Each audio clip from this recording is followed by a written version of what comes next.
এটা আমরা এই ডিমটা ছড়িয়ে গেছে, এটা মনে হচ্ছে প্লাস্টিক ডিম। এটা আমরা ভাজার চেষ্টা করে দেখছি গেছে, প্লাস পাশেরটাও।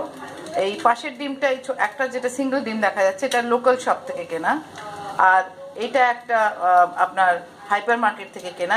একই ডিমের মধ্যে, একই ডিমের প্যাকের মধ্যে ভালো এবং প্লাস্টিক দুটোই ছিল। এবং